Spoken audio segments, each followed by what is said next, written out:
السلام علیکم ورحمۃ اللہ وبرکاتہ۔ میرے دوستوں اور ساتھیوں، آج کی ویڈیو بہت ہی زیادہ امپورٹنٹ ہونے والی ہے۔ ویڈیو کو لاسٹ تک ضرور دیکھیے گا۔ میرا نام ہے حفیظ الرحمن، آپ دیکھ رہے ہیں میرا یوٹیوب چینل۔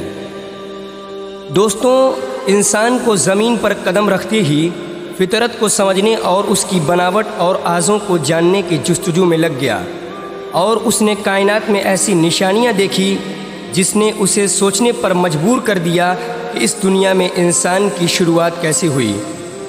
آج کی ویڈیو میں 10 ایسے ٹاپک کے بارے میں بات کریں گے جسے سائنس نے خود ثابت کیا ہے۔ نمبر 1، اوریجن آف لائف، زندگی کی شروعات۔ ہم سب جانتے ہیں کہ پانی ہماری زندگی کا ایک اہم حصہ ہے۔ اسی موضوع پر قرآن کی سورہ انبیاء میں یوں ارشاد ہوتا ہے، اور ہم نے ہر جاندار چیز کو پانی سے بنائی، تو کیا وہ ایمان نہ لائیں گے؟ آج ہمیں سائنس بتاتی ہے کہ زمین میں رہنے والے مخلوقات کے سیلز پانی سے بنے ہیں۔ اگر کسی بھی انسان کے اوپر ریسرچ کیا جائے تو پتہ چلتا ہے کہ 70% پانی سے اس کی باڈی بنی ہوئی ہے، اور اس کی تصدیق مائکروسکوپ کے بعد ہی ہو پائی ہے، جس کی کھوج 12ویں صدی میں ہوئی۔ لیکن قرآن نے 1450 سال پہلے ہی بتا دیا کہ زندگی کی شروعات کیسے ہوئی۔ نمبر 2، لوہا۔ لوہا زمین میں کئی طرح کی شکل میں پایا جاتا ہے، مگر یہ زمین کی دھاتو نہیں، یہ آسمان سے یہاں آیا ہے۔ یہ اپنے آپ میں چونکانے والی بات ہے، لیکن یہ سچ ہے۔ سائنس نے یہ کھوج نکالا ہے کہ اربوں سال پہلے کچھ ستارے دھماکوں سے پھٹے، اور یہ میٹرائٹس یعنی بڑے بڑے پتھروں کے ذریعے یہ لوہا ہماری زمین پر آیا، جس کا ذکر ہمیں سورہ حدید میں یوں ملتا ہے، اور ہم نے لوہے کو زبردست طاقت دے کر اتارا تاکہ انسان اس کا فائدہ اٹھا سکیں۔ نمبر 3، آسمان ہماری حفاظت کرتا ہے۔ زمین کو سورج کی الٹرا وائٹ کرنوں سے بچانے کے لیے آسمان کا ایک بہت ہی بڑا رول ہے۔ اگر آسمان نہیں ہوتا تو سورج کی ریڈیشن زمین پر زندگی کو جلا کر ختم کر چکی ہوتی۔ آسمان زمین پر چاروں اور لپٹے ہوئے کمبل کی طرح ہے، جو زمین کو جما دینے والی ٹھنڈ سے بچائے رکھتا ہے۔ آسمان کے اوپر کا ٹیمپریچر -217 سینٹی گریڈ ہوتا ہے، یعنی یہ ٹھنڈ زمین پر زندگی کو جما کر ختم کر دینے والی ہے۔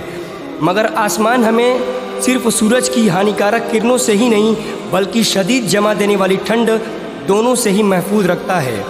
قرآن میں اللہ تعالیٰ آسمان کا ذکر کرتے ہوئے فرماتے ہیں، اور ہم نے آسمان کو محفوظ چھت بنایا، اور یہ لوگ اس کی نشانیوں سے منہ پھیر لیتے ہیں۔ نمبر 4، پہاڑ۔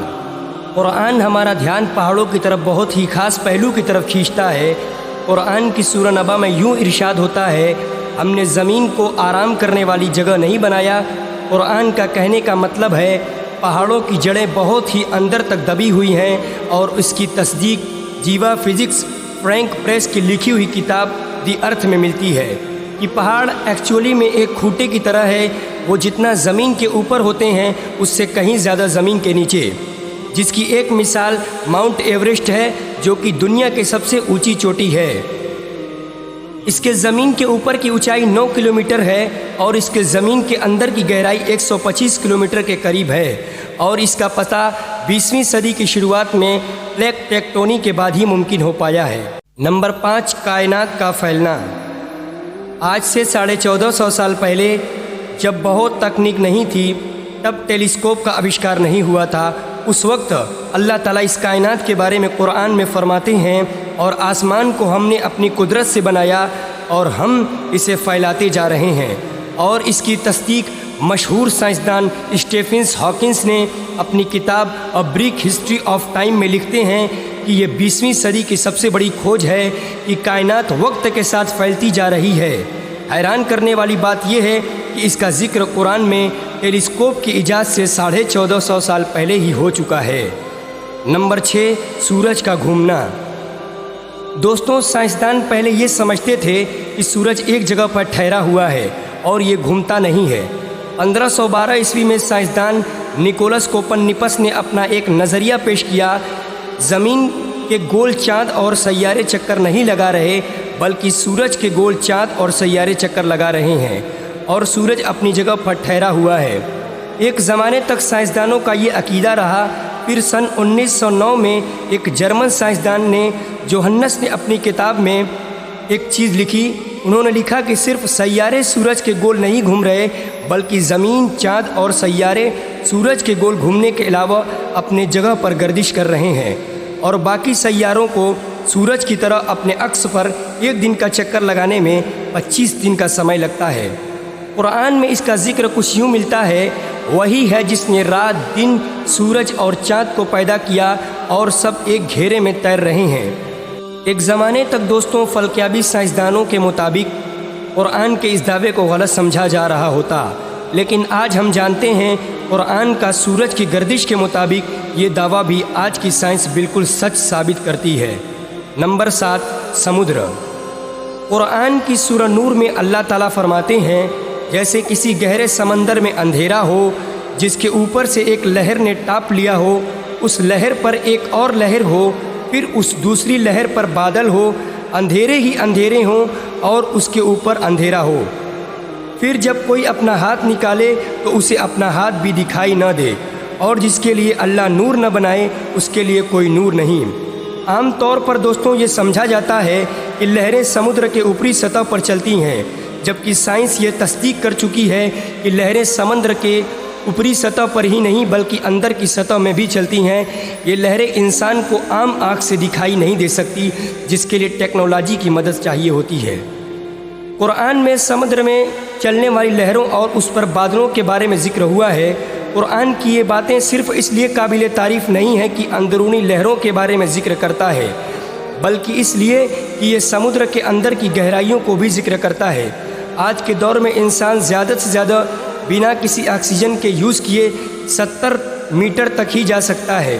اگر ہم بات کریں 1000 میٹر کی تو وہاں بالکل ہی اندھیرا ہے، اور اسی بات کو قرآن میں اللہ تعالیٰ نے ذکر کیا جس سائنس کو آج پتہ چلا، مگر قرآن میں سمندر کے اندر کی لہروں اور اس کے نیچے کے اندھیرے کی بات اللہ تعالیٰ نے 1450 سال پہلے ہی کہہ دی تھی۔ نمبر 8، جھوٹ بولنا اور ہمارے دماغ کی حرکت۔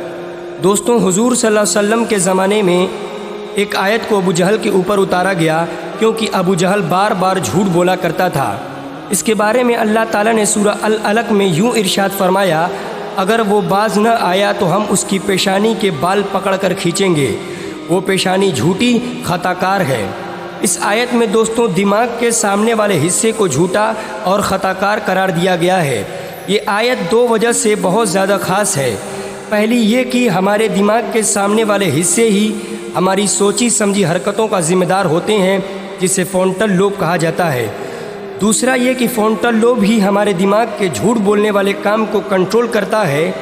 آج کے دور میں کی گئی ساری ریسرچوں سے یہ ثابت ہوتا ہے کہ دماغ کے آگے والا حصہ ہی ہماری حرکتوں اور جھوٹ بولنے والے حرکتوں کا ذمہ دار ہوتا ہے، اور انسانی دماغ کا یہ فنکشن 20ویں صدی میں سائنس کے ایڈوانس ہونے پر ہی ہمیں معلوم ہوا ہے، جبکہ قرآن اس طرف کب کے اشارے کر چکا ہے۔ نمبر 9، انسان کو درد کا محسوس ہونا۔ دوستوں کافی لمبے عرصے تک لوگ یہی سمجھتے رہے کہ درد کو محسوس کرنے والے سیلز ہمارے دماغ میں ہوتے ہیں، حالانکہ بعد میں یہ سائنسدانوں نے تحقیق کر کے پتہ لگایا کہ درد کو محسوس کرنے والے پن ریسیپٹر سیلز کھال میں ہی ہوتے ہیں، اور اس کے بنا ہم درد کو محسوس نہیں کر سکتے۔ اس کا ذکر قرآن کی سورہ نساء میں کچھ یوں ملتا ہے، بے شک وہ لوگ جنہوں نے ہماری آیتوں کو انکار کیا ہم انہیں آگ میں جھلسائیں گے، اور جب ان کی کھال جل جائے گی تو ہم انہیں دوسری کھال دیں گے تاکہ وہ درد کو لگاتار محسوس کرتے رہیں۔ بے شک اللہ تعالیٰ ہر چیز پر قادر ہیں۔ دوستوں قرآن میں اس کا ذکر 1450 سال پہلے ملتا ہے کہ درد کو محسوس کرنے والے سیلز ہماری کھال میں ہوتے ہیں، نہ کہ دماغ میں۔ اس کی کھوج اب جا کر 20ویں صدی میں معلوم ہوئی ہے۔ Number 10، the big bang. ہماری دنیا کیسے وجود میں آئی؟ ہماری دنیا کا سب سے بڑا اور اہم سوال یہ تھا کہ دنیا کیسے وجود میں آئی۔ پھر اچانک سے 1931 میں ایک سائنسدان جوس لیمیترے نے کہا کہ یہ یونیورس پہلے سنگل پوائنٹ تھا، یعنی ایک ابتدائی گولا تھا۔ پھر ایک بڑا دھماکہ ہوا جس کی وجہ سے یہ چاند، سورج، ستارے اور ہماری یہ دنیا اور ساری کہکشائیں وجود میں آئی، جسے سائنس کی زبان میں کہا گیا دا بگ بینگ، یعنی بڑا دھماکہ۔ سائنس نے یہ کھوج 50 سال پہلے کی، یہ کائنات کس طرح وجود میں آئی۔ مگر قرآن میں اس کا ذکر 1450 سال پہلے ملتا ہے۔ کیا یہ انکار کرنے والے یہ نہیں جانتے کہ یہ زمین اور آسمان ملے ہوئے تھے اور ہم نے انہیں جدا کیا؟ یاد رہے دوستوں، قرآن کوئی سائنس کی کتاب نہیں بلکہ نشانیوں اور ہدایت کی کتاب ہے، جسے پڑھ کر بہت سے لوگوں نے اسلام قبول کیا، اور تم اپنے پروردگار کی کون کون سی نعمتوں کو جھٹلاؤ گے؟ میں امید کرتا ہوں آپ کو ویڈیو ضرور پسند آئے گی۔ پھر ملوں گا دوسری ویڈیو میں۔ السلام علیکم ورحمۃ اللہ وبرکاتہ۔